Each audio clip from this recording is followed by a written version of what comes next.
I'm ready. What's good, Eve? What's going on? Hey, Uh-uh. everybody. I know we ain't talking and people ain't shared, like, love, and tag the friend and stuff yet. Y'all know how we do. Let's get these views up. Cause I don't even think I feel like the light was on though. I don't see nobody on, and I don't even see the red light. Is this thing on or not? Eric said y'all late. Okay. Oh yeah. Oh, so this thing is on. Okay. It's on. Facebook, Instagram, Twitter. How y'all doing? Are we live, whores? Are we live, whores? We are.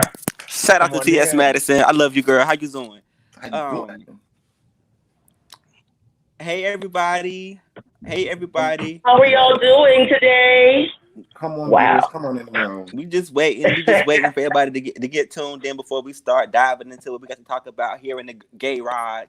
I'm pulling out all social media, All of it. I see. Now, y'all you on a mission?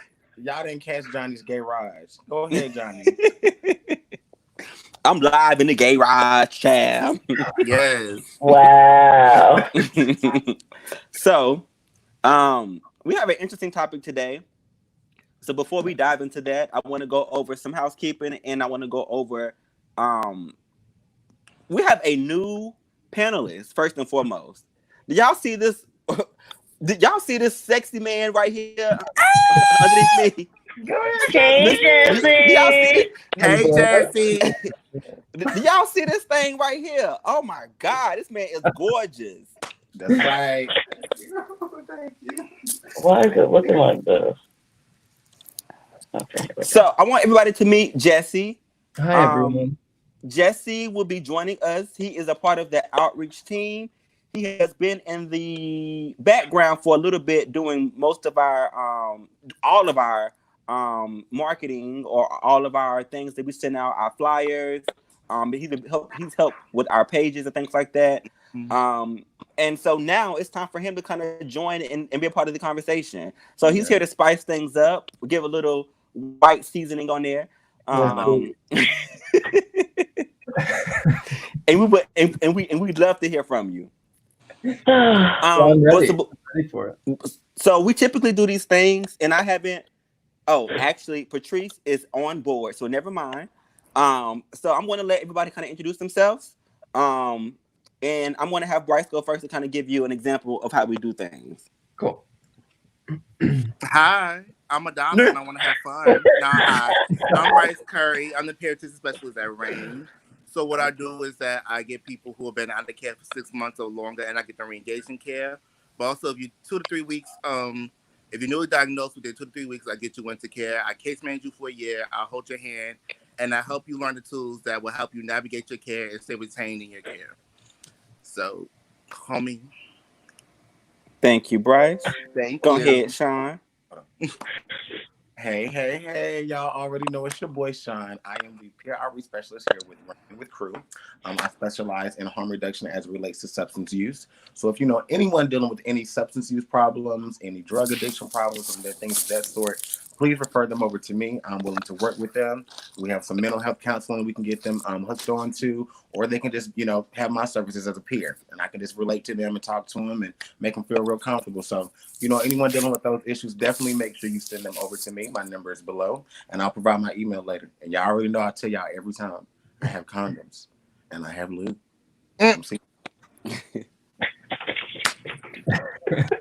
Thank you.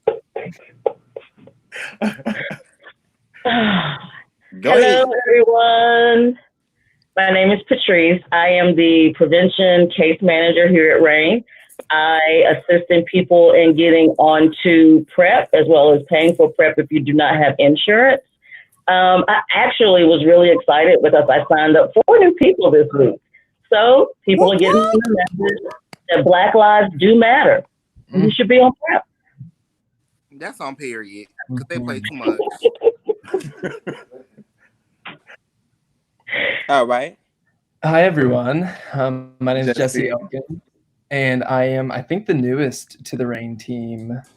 and I'm the research coordinator. We're working on 5 different studies, one of which we have officially greenlit, called Tough Talks. So if you are living with HIV and want to participate in the study, it's a virtual reality talk through app that has a lot of great insights. So I don't see my number below, but I'm sure you can find it through one of these guys.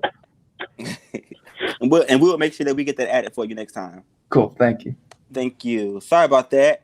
And so Patrice is very passive aggressive.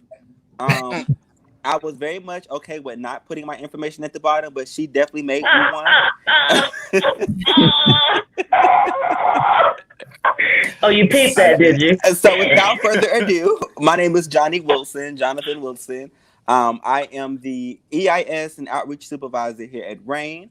I pretty much, whatever. So if you need help in any way, shape, or form, you can give us a call. We do sex education. We talk about passing out condoms and lube. We talk about the Plan B. And Plan B. Thank you. We talk about the importance of being a what? A healthy sexual. Healthy sexual. And we like to have a good time. So hit us up if you are looking for services. I want to go ahead and shout out to CREW. CREW stands for Community Resource Empowerment and Wellness. That is our sister organization. They focus on mental health as well as substance use. What I like about this program is that it's not trying to get you to stop your substance or your drug of choice. If you're using 7 days a week and you want to make your goal down to 5 days a week, we're going to applaud that because that's what's up. We want to make sure we can kind of get you where you want to be. And by doing that, we also tackle the mental health portion as well. So we're not just relying on you stopping or you actually moderating your usage. That's one thing I love about CREW. If you have any questions or you want to get signed up with CREW, please contact Sean. He is the CREW spokesperson, the face of CREW, and our connect person for CREW.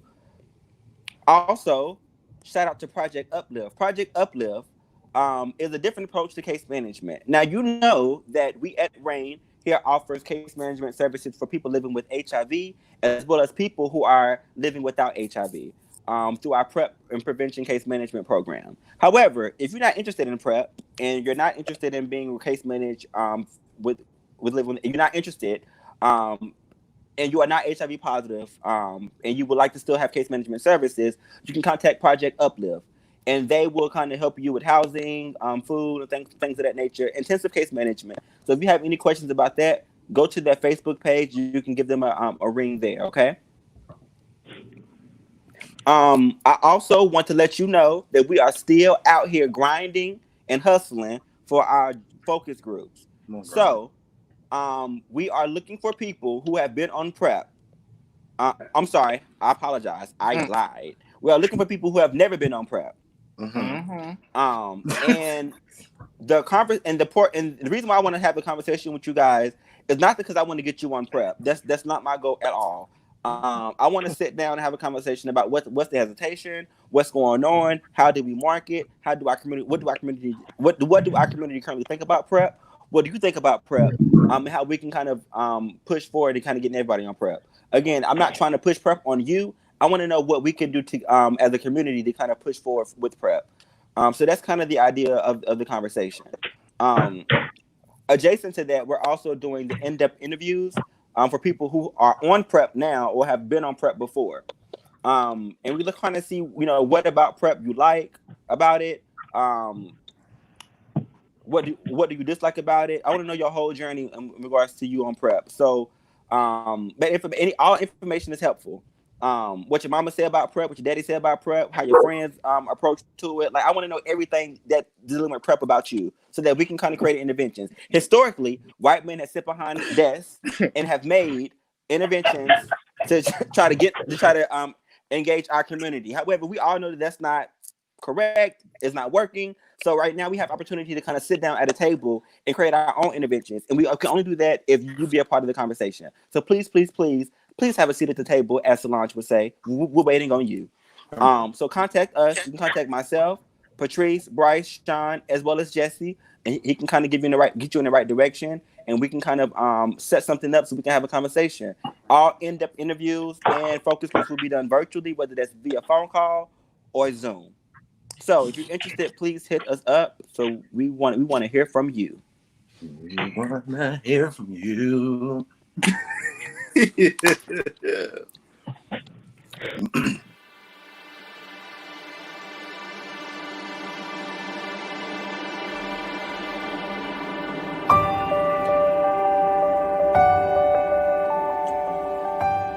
Since everyone is at risk for HIV, getting tested can be an incredibly scary moment.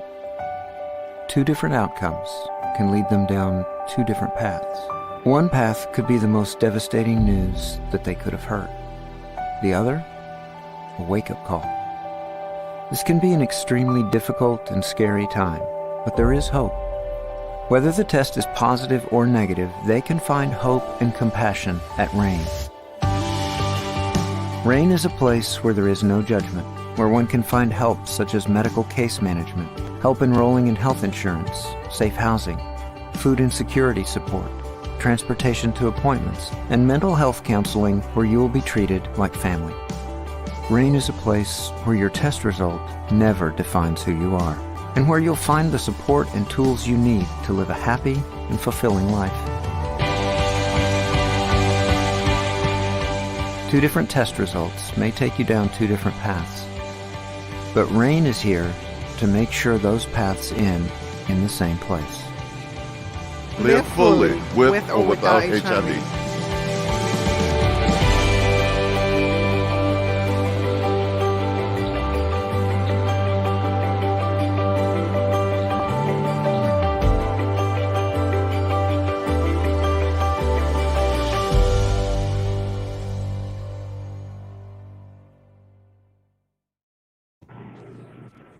All right, so I just wanted to play that clip to remind everybody of our slogan: "Live fully with or without HIV." I like it. Something that we go by, and I just wanted to remind everybody that. Huh? Were you in the video? Mm-hmm. Oh, yeah.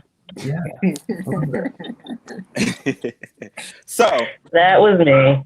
now that we got that nice reminder, I wanted to just go ahead and start diving into the topic today. And it looks like we have it up. It is I'm coming out. Oh. Oh, my God. I'm coming. I'm coming out. Oh. I want the world to know. No. No. So Beautiful. why that song is so luxurious and glamorous, things like that. Everybody coming out story is not luxurious and glamorous. We have so many different perspectives of coming out. Sometimes it's good, sometimes it's bad, sometimes it's dark, sometimes it's light. And today we're going to focus on coming out stories. We're going to talk about our own personal experiences, and we're going to try to kind of dissect those and see, what things that we can kind of do to help out our community in regards to them coming out as well. Okay. So without further ado, I'm going to go ahead and dive into it. I am going to let Patrice start off with her questions. It's always me. Because you're so good at moderating. What's goody? So first of all, for people who are out there that may not know or don't know the difference, what does coming out mean? Okay. I would say, I guess, coming out means being honest or expressing your true sexuality. Mm-hmm. I would say the same thing. Yeah. Mm-hmm. Like, I think not hiding your sexuality anymore. but now I think it's also gender too. So like coming out as your gender or who you want to have sex with. Right. Mm-hmm. I personally think it means shedding light to something that you didn't shed light before. I think that we often put that in the same category as somebody coming out of the closet of being gay or things like that. But it can mean a lot of different things. I can come out of the closet as being positive. I can come out of the closet as being, it's so many different things. I can't think of anything right now. But I do think that it's shedding light on something that you have kept hidden for so long. Mm-hmm. Very good. Very nice. I like it. Yeah. So tell me, guys, was coming out a positive experience for you? Who you want to start with? Now, Rashawn, we've talked in depth about the different things in your situation, so I know, you know. Yeah. So, Matter of fact, I'll go ahead and start this since you started. I've kind of told my story before. My experience was not the best with me coming out to my biological family. It was not accepted in my family, and at that time, my family was really holy and into church, and they really felt like, you know, this whole homosexuality thing was a sin and it's a curse and it's all this. I mean, it's a spirit. It was just so much stuff that I was hearing. I'm just like, I don't think, you know, God would create me and hate me for being me when He created me. I mean, so I just had a whole different vibe that was going on in my head at the time than my family. And my coming out experience actually led me to going into group homes. My family really was not accepting at all, and they kicked me out literally the day that my aunt found out that I was gay. I was staying with her. She literally told me to pack my bags and that she did not want any of that gay stuff around her kids. And I immediately was dropped off at a 14-day group home. I was like, it was phone calls in between that she had called made and stuff, but in between then it took literally like no more than 4 hours, and I was literally out of the house because of me being gay, me coming out. So yeah. you know, and I think that, and to add to that, like you see stuff like that on TV, like you see stuff like that, like on movies, things like that. But I've never really had it happen to somebody that's so close to me. To see that they have went through that journey. Things like that. A lot of people that I knew as kids, as I'm talking about like teenage wise, of course, between that, you know, that 15 or 14, 13 age range, when they came out, if they at all came out of the closet at that particular age range, that it wasn't so much of they had issues, of course. Much of being treated differently or being backed up in corners by Bibles and things like that, but being thrown out. I don't think that I really knew a person that had so much of a struggle like that. And that's in my circle, of course, in my immediate circle, and actually know them and actually know their story. It was kind of hard every time I hear you say that story. It's very hard for me to kind of digest it because I know you so well, and didn't know that part of your story about you. Yeah, it was a really weird experience. I think it was like a flashing moment, like this. Oh dang! I just came out and said I was gay. I date men, and now I gotta leave. Like, yeah, okay. And everything really turned from that point. So even at school and stuff, everything changed. Like I still had the same friends that didn't, you know, treat me any different, but it was just like more so when you had a comfort zone at school because your friends accepted you, and then coming home, it was just like, ooh. Let me go to my room. Do you feel like it's like that kind of set you up for a unique opportunity to kind of grow up faster and kind of develop skills that straight folks maybe don't? Yes. I definitely tell people that all the time. I grew up around a lot of older people. Being that I was in foster care and group homes, like I hung out with the adults. I didn't want to hang with the kids, so it taught me to grow up real fast. So I kind of like relive my childhood now, and that's why people don't know. Like sometimes I do things like I like amusement parks and lights and things of that stuff like that excites me, and people don't understand. They're like, you're a grown man, like why are you so? I'm like, cause I didn't really get to experience this whole part. I had to grow up and really start work. I had to immediately get a job. I had just left the house. I had to get a job. I was in group homes. I had to get a job at Burger King on Bates Ford Road. That was my very first job. I had to get a worker's permit and everything. So it kind of just taught me a different way of living at that moment. But now I'm humbled because it taught me so much. Like I didn't realize, you know, what I was preparing myself for now. Right. Jesse, what was your story? I was a high school jock, and I loved my secret. Like I really enjoyed sleeping with men on my team and keeping it. Yes. It was like, I knew I wasn't the only one. Yeah. right. Like it was my pure joy, but I also had kind of the luxury of knowing that if I came out, like some of the folks that I loved would support me no matter what.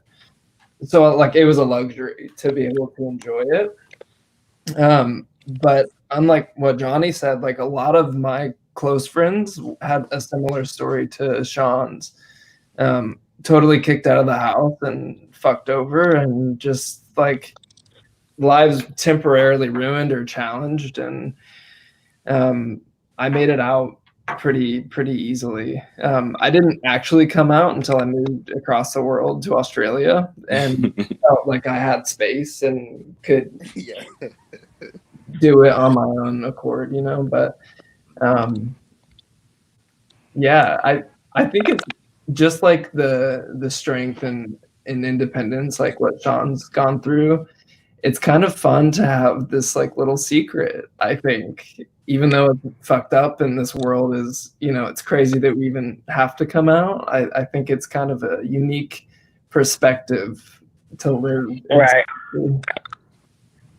Mm-hmm. Okay. Bryce. Man, Make I them didn't have aware. enough balls to tell my parents to their face. I told my mom over the phone. I told my dad via text message.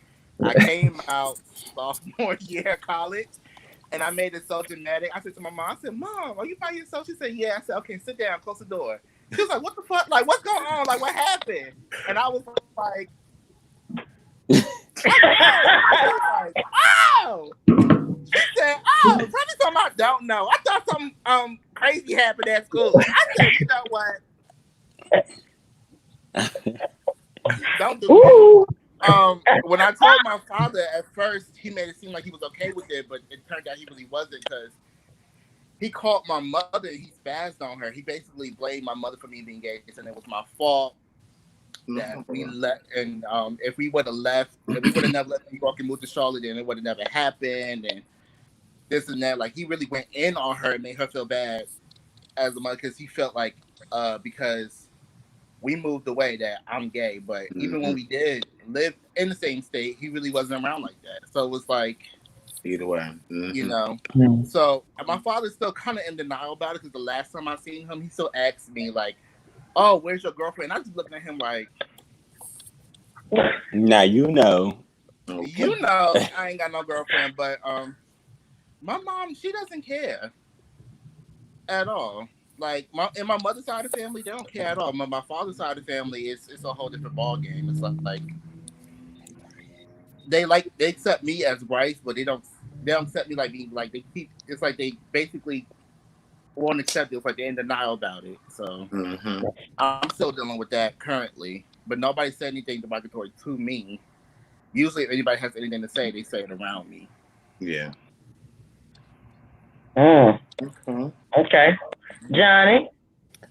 So, I had the pleasure of coming out at the age of 13. Officially, so to say. My parents had already speculated and things like that. You know, I was always I was a big Tina Turner fan as a kid. I offset that with Michael Jackson, but I used to be outside. Private dancer. Right. I used to be outside doing Tina Turner as a kid. I always wanted to play sister with my sister. Yes. And I always wanted to be Storm when I played Power Rangers and shit. Yes. But so my parents kind of picked that up and things like that. But it wasn't until I got really sick and caught my first STD was the first time that I was in a hospital, and I had to face that conversation with them about my sexuality. And I remember being nervous about it because my mother is relatively young. We are kind of like 13 years apart from each other. But I remember a couple of weeks before that she had said something in the car. I would never accept a gay little boy. I would never accept a gangster little boy. So they kind of deterred me from having the conversation with her. And my dad was like,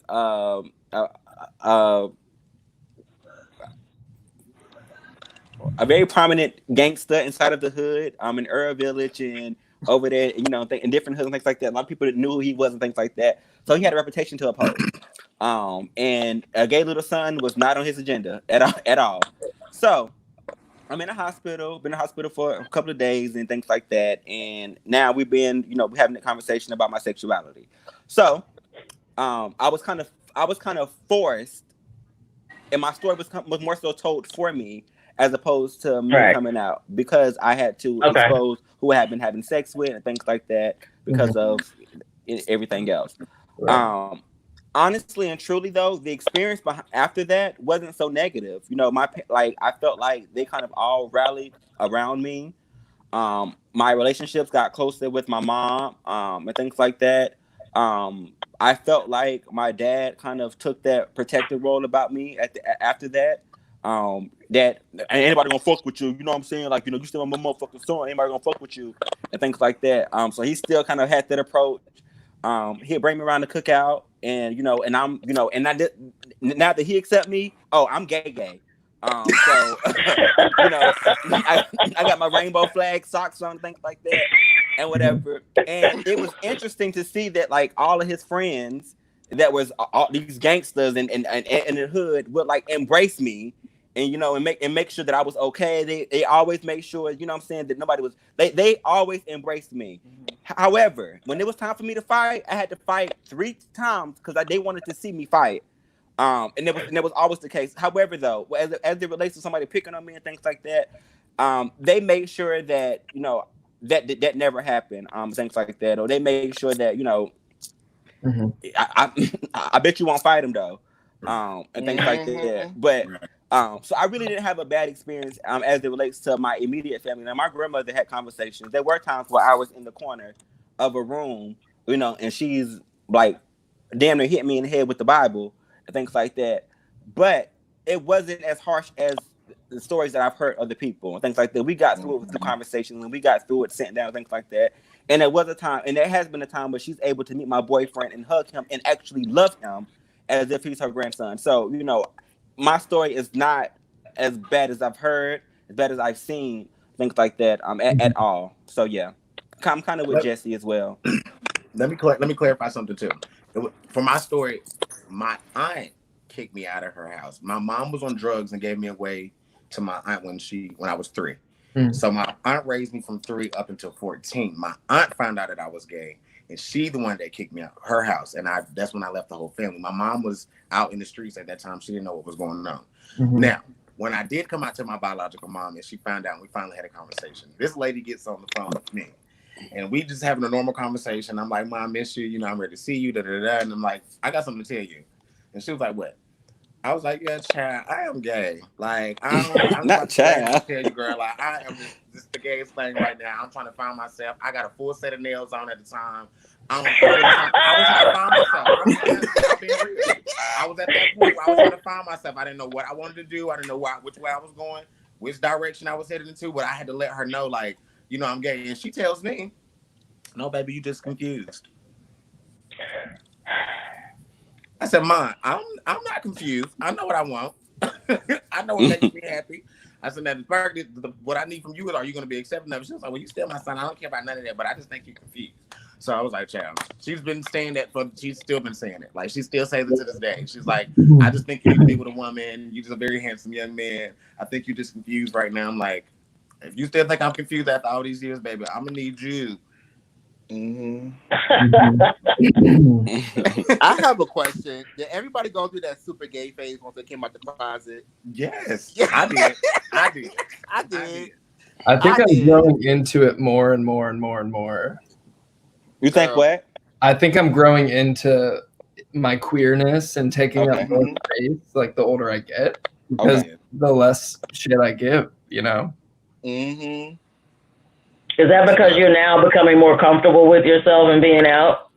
I think in just like every aspect of life, the older you get, at least the goal is to feel more comfortable. And yeah, I totally feel, and I think it's also like having people like you guys around, and like, you know, the people you surround yourself with, and our workplace, and it's just like, why should I not live to my fullest, like everything? Right. Yeah. That's awesome. So let me ask you something. What advice would you give to a kid or teenager that's coming out? And does that advice change for an adult that is still in the closet that wants to come out? I would say come out when it's safe for you. Not every environment is necessarily safe to come out. Yeah. You know what I mean? And I'm not here to encourage anybody to stay in the closet because they feel like they can't never come out. But I would say, like, come out on your own terms. You set your own rules and you set your own boundaries. And definitely come out in this time when you're in a space that's safe and that's comfortable for you to do it. Right. I completely agree. I also want to add, like, it's not anyone's obligation or duty or job to come out. Like, you don't owe it to anyone to tell anyone who you sleep with or who you like. Right. So, like, I mean, my advice would be to get rid of the pressure, because, I mean, it matters, but it shouldn't matter as much as it does in society. So, and it's not your job to do it. Right. I also want to. So my advice would be to watch out for that stage of you getting to know who you are, because you are accepted. A lot of us do go through that stage of trying to find ourselves, because we've trying to overcompensate who we are, and want to make it inside of their face. It's okay. You're not going to be everybody's cup of tea, and that's totally fine. And I wish that I had given myself that advice, because I realized that looking back, that wasn't me. That wasn't something that I appreciated. I didn't like myself. However, I felt like I had a point to prove in regards to, you're going to accept me for who I am. So what, things like that. And that was at the front of my mind, as opposed to me being me authentically. And even vice versa. I also think that once you start, like, there's going to be so many different stages in life that you kind of go through, and so many outside influences trying to tell you who to be, how to look, how to just things like that. Because as some people went through a feminine phase, some people also went through a masculine phase as well, in regards to, them trying to them trying to be overcompensate, things like that. I went through that phase as well, where, I had to have a fitted on everywhere I go, and it wasn't because my hair wasn't done. I had, I went through that phase as well, to where, like, I wanted to be very masculine, to prove that I'm still a guy. And I'm just overcompensating for something until I had to stop and accept myself for who I am. I'm sometimes I'm feminine, sometimes I'm going to be overly masculine. But I mix it. I don't care. That's just me, though. Things like that. So finding your niche and sticking to it. Don't overcompensate, and don't let the world influence who you are authentically. Is what advice that I would give. For me, I would kind of branch off with what Johnny said. But more so, my thing is making sure that your mental health is definitely in it's prepared or in good standings at that moment. If you do feel as though that you want to come out. And just know the ins and outs of those things, and knowing when you do come out, the pros and cons that come with it. It's not going to always be good. It may not always be bad, but at the same time, you have to prepare yourself mentally for the whole situation. For myself, I didn't. When I first came out, it was like I said, I went through my whole feminine stage. I was trying to find myself in the comments and stuff that I was hearing. I was getting called faggots and all that type of stuff. Me being me, though, and the way that I was raised, I am a little ghetto sometimes when I need to be. So at those moments, not preparing, not mentally being ready, I was immediately feeling an attack. Like when somebody started calling me names, but it was how I was presenting myself. It was the way that I was displaying, this is me, I'm gay, and this is what gay is at that time. But me coming to terms with who I am as a person and what it is that I really wanted out of life. Yes, just like Johnny said, I have my feminine moments. I have my masculine moments. I call myself a butch queen. I'm a real hardcore butch queen. I don't care. I like that type of because I like to butch it up, but when I want to queen out in Vogue and drop into a dip, baby, you're gonna see me go ahead and get one in. So, but yeah, definitely make sure your mental health is in check before you decide to actually make that decision to come out if you choose to. Mm-hmm. I want to say though, too, when I was younger, like in middle school and high school, most of the gay boys I knew around my age, they didn't come out the closet willingly. It's like they were forced out because they got exposed. Mm-hmm. So they'll be like, they were messing with another boy on the low, and their girlfriend find out, and the girl comes to school be like, oh, such and such gay, he gay. Like, look at the pictures, look at the messages. Like, it was real messy. So Yeah. it's I mean, like, what? Oh That's yes. true. yeah, it's Oh, yes. like, Oh yes. so then like to prove his masculinity, like he would have to fight the gay boy and then come up with a scenario like, oh, it isn't. It's not like what it seems like. When it really is, but it's nobody's business, and it wasn't her job to do that. So it was a lot of messiness. People be killing themselves and stuff like because of stuff. Yeah, like that. Get exposed for being put out, and because they didn't do it themselves or they didn't initiate. They weren't ready. You can't drag somebody out of the closet. That's not healthy. Yeah, like that's I mean, because you got to choose to be messy. Because those boys I mess with, and they call me the F word in public, but I could have easily been like, oh, but ain't this you? But I chose not to. Right. And just keep it pushing. So it's that fine, and I'm glad you said that, Bryce. It's that fine line of being messy, or you know what I'm saying, or things like that. Because I know for me, I've went through that as well, but I also fight. But yes. I went through, but I went through that as well. Not in high school. I went to Northwest School of the Arts, so I really didn't have that experience in high school because everybody was pretty much bi or gay. You had straight people that was there. Yeah, I'm sorry. You had straight individuals that was there as well. If y'all watching, I'm representing y'all too. But you also had a lot of individuals that are identified as bi and then as identified as gay and things like that as well. Right.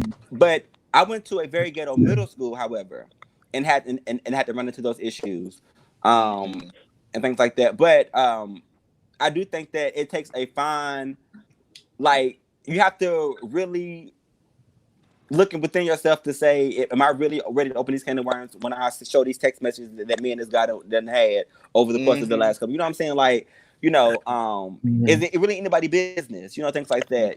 I should probably just cut this relationship off because chances are you still want to fuck with the person, which is why you want to out him because, you mad and you ain't mad. You know what I'm saying? So it's a catch-22. Jesse, you were gonna say something? That was the worst. Kind of the same line. The guy that publicly called me the F word in high school is the guy I lost my virginity to. And it was sure, but it was also like a fuck you for like doing that, and then stoned with me having great sex, but like it was just like a mind fuck, Yeah. Yeah. It complicates an already complicated situation. Yeah. Do you think being in a relationship with somebody who is not out makes you not necessarily ready to come out, and that you're kind of like telling yourself that this is kind of what you want to do right now until you're ready to be public? Now, in that situation, am I already? Or is a DL person kind of like a self-hate kind of thing? I don't think it's a self-hate kind of thing, but for me, it's more like, okay, you can be DL, but we just fucking. I ain't gonna go no more serious than that. Right. I'm not gonna take no DL boy seriously. You want to be with me? Then it's kind of like we don't have to go on top of the highest mountain to claim that we in love, we together. But damn, like, how can you say you're my boyfriend? We can't even be sitting together in public. You know what I mean? Like, it's weird to me. Like, at least now, so, like an adult. I have nothing against DL man. I love DL boys. Hey, but but for me, it's just gonna be like it would be more like of a friendship or a sex thing. But I wouldn't like take a DL relationship seriously. I've been in 2 DL relationships I try to take seriously, and I had one boy want to be in a DL marriage with me. That was crazy. And I said to him, I said, how's this going to work? Well, like, what are we going to do? Are we going to be those 2 roommates forever? Or what are we going to say to your family when we go on trips? What am I going to say to my family when I bring you around? You know what I mean? So, like, I didn't want to deal with that. Like, I should be able to Yeah. say like, this is my boyfriend, this is my partner, this is my husband. I shouldn't be like, oh, you know, this is my friend, and we, you know, we live together in a 1-bedroom apartment. Like, nah. Yeah. So like, so Bryce, like for that situation, I've dated maybe 3 guys that were DL, like a whole live relationship, but I guess for me it was just the secrecy that was just going on that just really was blowing me, because it seemed like we just could not do certain things because of the fact of how he was going to, you know, take the situation if he was being, you know, to be caught with me, or people knew that I was gay already. So it was like, but then he flipped it. And it was really weird how he did this whole situation. Like he wanted to play like he was my straight homeboy. Like he was like, this is my friend, you know what I'm saying? We cool, but you know, we hang out, we play the game, you know what I'm saying? We go, I'm like, we was just, you know, and then off and stuff. And now you want to be out in public, you like, you my homeboy. At first it didn't bother me at first, but then I started realizing like that's really not for me, because you really like you hiding me. Like I'm a secret. Like, and I don't like that. I want people to know you mines. Like you might be. Yeah. Right. When it came to, I've always been mad at the whole exposing thing. I hate that. Do not share nobody's information if you don't have permission to. That is not cool. Let them tell their own story first and foremost. I just think that when you're exposing somebody, you're outing somebody, you're making yourself look very stupid, because you're that pressed to share somebody else's information. That's you press sis, and I am calling you sis for that. And I don't even use that language, but Sis. no, but but I do think that stuff like that is what I kind of get offended by when I see somebody else trying to tell somebody else's story, and things like that. Yeah. I think I've seen people get dragged out of the closet and have known people, and it's never ended well. I've seen suicides. I've seen serious drug addiction. I've seen all kinds of crazy shit. You can't force anybody out of the closet. However, when y'all were talking about confronting people when they do fuck shit, I have a problem, and my sister usually has to tell me to let it go when we go places and somebody says something. No, you just fight them in public, because they always beg. They always hit you up like, I'm sorry. Oh, we'll be outside of the Landmark or South End, and them drunk boys in there. Oh, there's some, that's not what we're doing. Not tonight. Right. Yeah. China had a question. I think this question was for Bryce and for Sean. When y'all was talking about being inside of a DL relationship, does that make you feel like you're hiding yourself? Yes. No, it doesn't make me feel like I'm hiding myself, because I feel like it's something that maybe I should know. Like, you know, it's like, are we just like I feel like my relationship doesn't define me, so we really don't need to know who I'm messing with. But at the same time, I don't feel like I don't change myself. Like, I let you know that I'm out, I'm fam. Like, it is what it is. Man, I say yes because I feel like I have to adapt to his lifestyle. He's not adapting to mine. Right. Right. And I'm having to do things that I normally wouldn't do. So I'm like, okay, I'm ready to go out here and bust a Vogue. Like, I want to Vogue. You want me to sit in the corner and be sitting in the chair, sitting in the back of the cut, nobody don't see me. I'm not doing that. No. I'm not doing that. That beat just dropped. I'm getting on that floor. Yeah, I'm on that floor. That's all I'm on that floor. I'm hitting one. No. Yeah. So Regina, go ahead and ask your question. We'll be waiting for it. And then Eric said, for me, December 4th, 2007. It slipped out, and my parents beat the crap out of me. I almost committed suicide, but then watched the Victoria's Secret fashion show instead, and it was Tyra Banks' birthday. Thank you, Tyra. Yes. Tyra, okay, turn some shit around. Okay, no shade. Yes. Then Victoria's good. We'll put a smile on your face. So I wonder. So Eric, I wonder if your relationship with your parents now, like, you know, how is that now?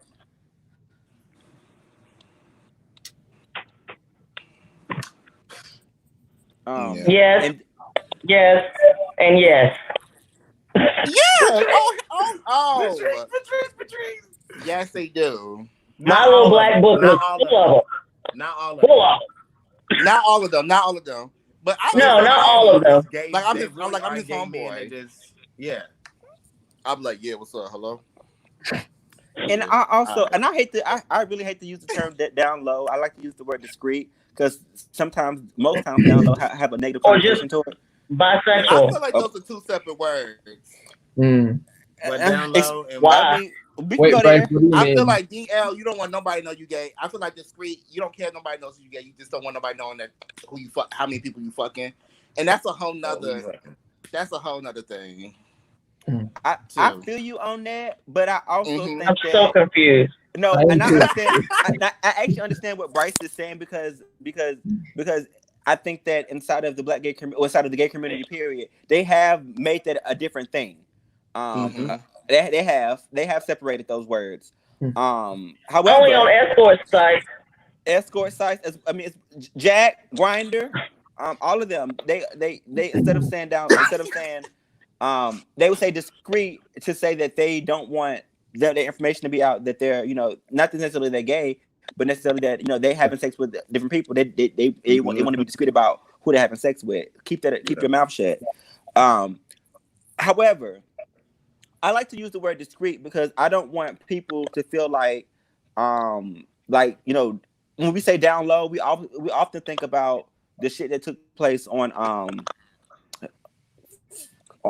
what is that movie called, For Color Girls, or like guys that are out here having whole life girlfriends and wives and sleeping with men and things like that. And it's a negative connotation whenever we say that. However, I also feel like, and I do think that adds to the stigma, and also it adds to the fact that I'm not coming out because like look how y'all, Because the black community don't believe in bisexual men. right, and look how yes. y'all and look how y'all treating me now and things like that. Like, Wait, Patrice, can you say more on that too? So most black people feel like if you have done anything with the same sex, one time I tried it out, anything close, that automatically makes you gay. In a gay community, for a lot of gay people, if you have a guy that has had any kind of relationship with a transgendered woman or any kind of butch queen, then they're automatically gay. So there's a disconnect between being bisexual and what is considered down low. Mhm. Or But you know what's so funny all that other to me stuff. too? The same men who be like, you gay, they be running trains on girls. I'm like, you just had sexual experience with another man too, so does that make you gay? But are they looked at as men or women? If you're going to say they're women, then they're going to be women. Mm-hmm. right. Lord. Mm. You're splitting hairs between gender and sex, and they don't go together. Right. Jenny, okay, you can say it. It's fine. What happened? She said she was sorry for texting that word. Oh, no. I wouldn't. I just think I wouldn't say that. I don't think that. We're still popular. It's still popularly used. It ain't something that I'm just making. Yeah, people still use it. I was just making something that I prefer not to say, or something that I want to change. I want to go out here and change the world, Regina. So, but I do agree with what Patrice said as well. I do think that the black community has not caught up yet in regards to sexuality and gender. They don't want to catch identification. Not gender fluent at all. They want to live in that book. Yeah. Which is often why a lot of times, I know a lot of times men that have even tried to have sex with one man before and didn't like it, that doesn't make them gay. Things like that. That does not make a person gay because I've tried something and I didn't like it, and now I want to sleep with women. There's a and thing I want to called be with women. bi-curious. Things like that. Yeah. There's a thing called bi-curious. And even still, there's also a thing called no label, right? No labels, things like that. And even still, bi-curious, things like that, they're still kind of indicating that they're inside of something that they don't want to be. You identify with what you want to identify with. I've had sex with a man one time before. I did not like it. I'm fucking bitches now. Period. I'm not gay. That's it. You know, I think That's that's it. That's And mind the fucking business. It's none of your Exactly. motherfucking business. and that's how sometimes people gotta put it. And things like that. You know, I've actually had a story with somebody, an uncle of mine that said to me, you know, it was that phase conversation, Sean.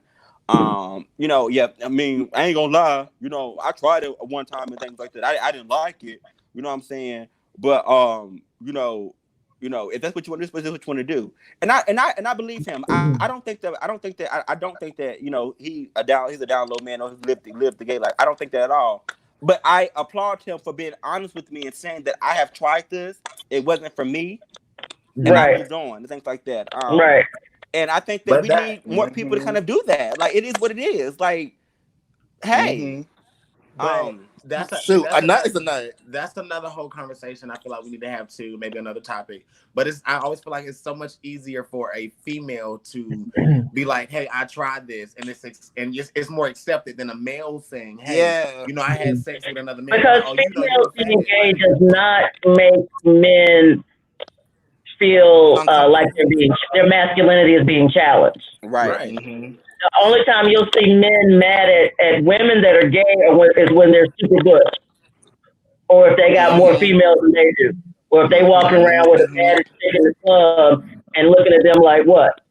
Then it's a problem. And they try to find ways to be masculinity being challenged. That's the issue in the Black community. You're trying to say somebody is not a man. That's why I get so mad when I hear people talking about, oh, they're pushing the gay agenda in the Black community. Why? Because 2 or 3 people came out and want to be honest with their life. Right. We put the agenda. We're not for. It's like you're trying to. Y'all are in these churches and you love Jesus and Jesus says love everybody. Where the fuck is the love? Right. Yeah. Girl, that's an act. But also having an agenda. She said, "Where's that the love?" performance is Christianity. What you say, Jesse? Because like that's a good point. Like, it's not necessarily pushing an agenda by coming out and being yourself, but like we should push an agenda, you know, if it's our space to take up, I think. Exactly. Because I agree. Can I back it up just a second? And I just want to honor Eric's comment because that was pretty like a deep coming out story. Yes. Yeah. He did a follow-up comment as well. Okay. Can I get somebody to read that? Yes, 6 years. They are forgiving there, and our relationship is slowly growing. That's good. That's really good. I know those 6 years though kind of probably were like so tortured for you though, like not being able to talk to your parents. Because I know from my experience, that was weird. I wasn't talking to my family at all because I had so many questions. I was like, how could you not be accepting? Like, how could you not love me? Like, I'm the same person just because I decided to date men. Like, what? Right. Like, I didn't get it. But yeah, Eric, I definitely can relate to that too. So yeah. Do we have some my brothers didn't talk to me for 3 years. About 3 years, they didn't say anything to me. What'd you say, Jesse? Do we have any like quick go-to resources for like folks that are coming out might have a situation if they're like under that? 24, Time Out is a great place. Time Out is really good. PFLAG is fantastic for families of people that are coming out, just so that they will be able to be there for them in a positive way. So that's one of the things I think is really awesome. PFLAG, Time Out. You have different groups for kind of like different sets of people. But still, again, even in the Black community, it's difficult to find those resources if they're even out there. Right. Yeah. I have a question for you guys. Has PDA with your same-sex partner ever been an issue? Has who said again? Has a PDA with your same-sex partner ever been an issue? It's an issue for me. Not same-sex partner. Sorry. Yes. Well, no, partner and period is PDA an issue. Yes. So you It's don't an like issue for me. PDA? I don't like. And I'm gonna tell you the truth.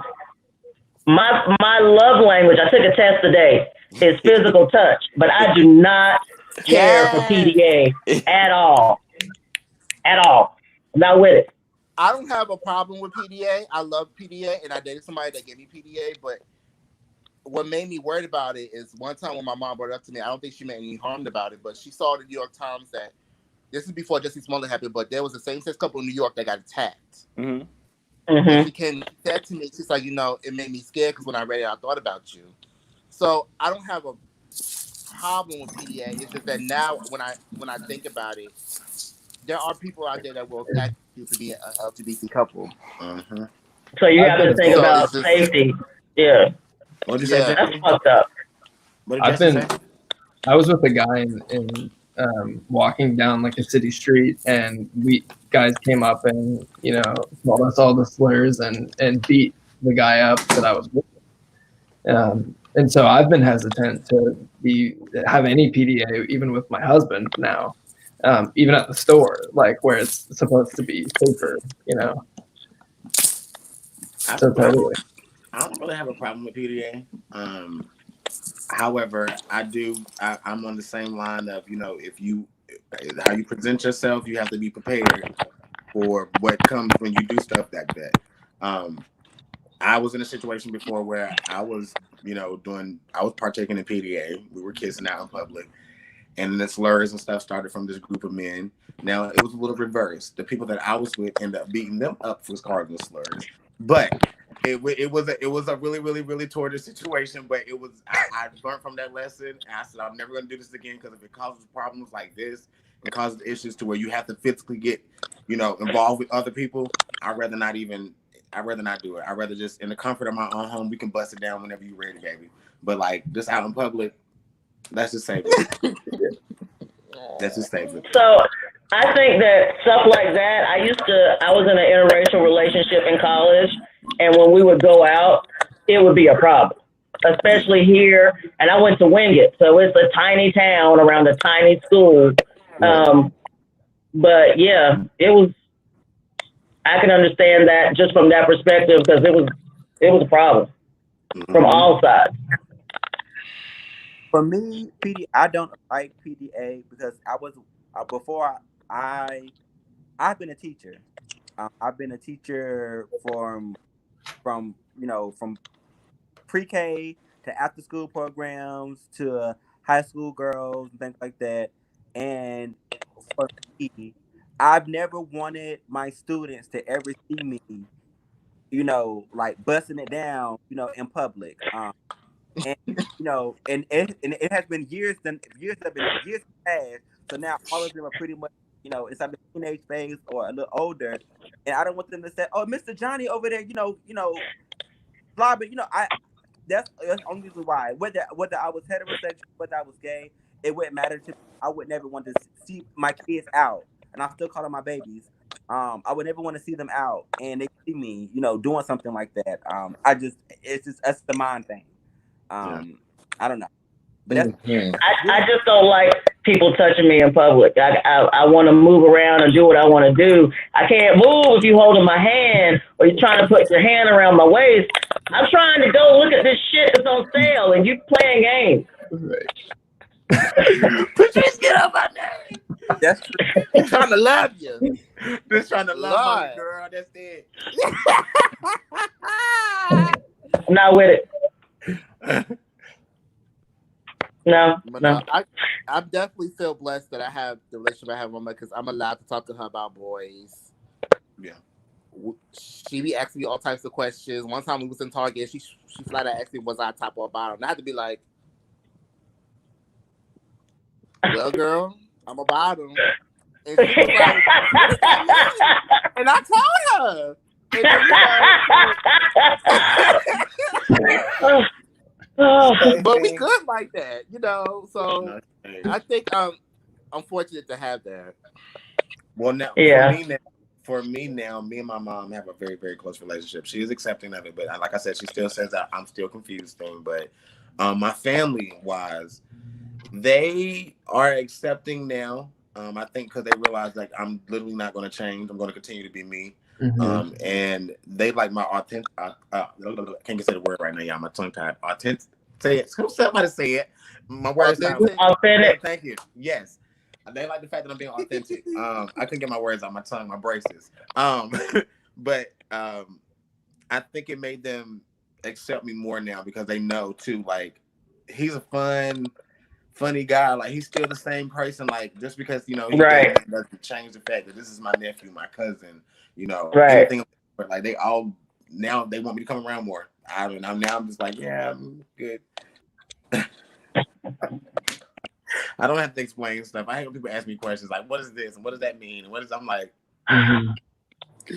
I answered them, child. I just yeah, it's lightning really bad. Yeah, I just seen it.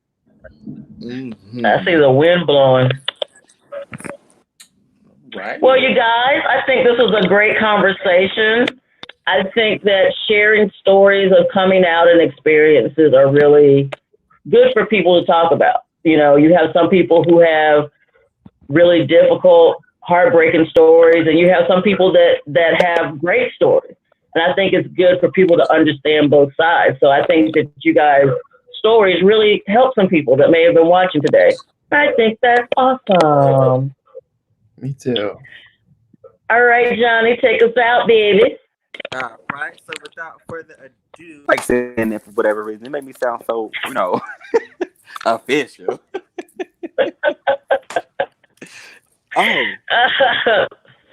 So I want to say this. My computer started working after the live after we about to wrap up. I just want to let y'all know that. Wow. Mine started acting crazy in the middle of the broadcast. But thank you guys for joining in and having and sitting down and talking with us. I really appreciate it. I want to remind you guys that we're still doing the focus groups and the IDIs. The focus groups are for people who are, hold on. There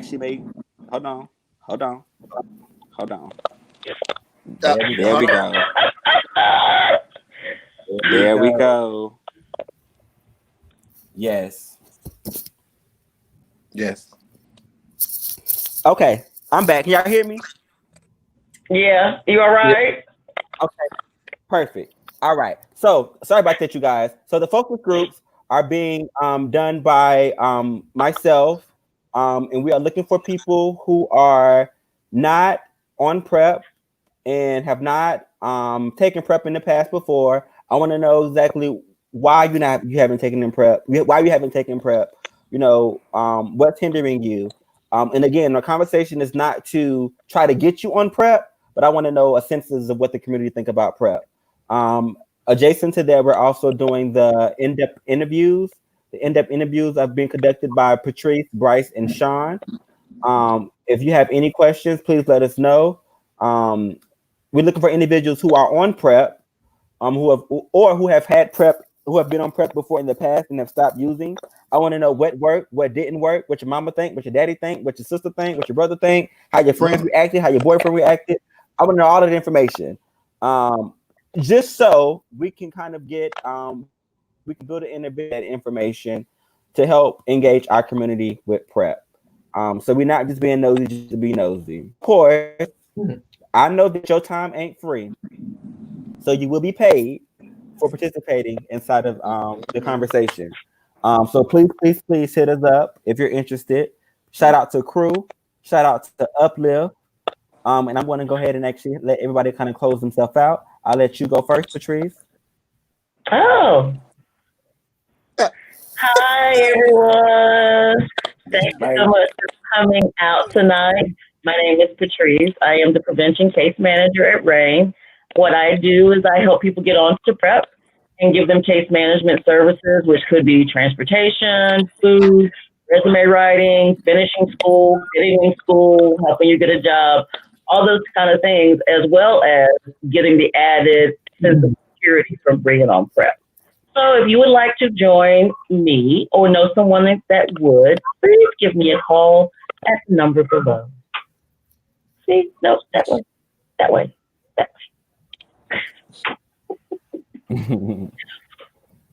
Oh.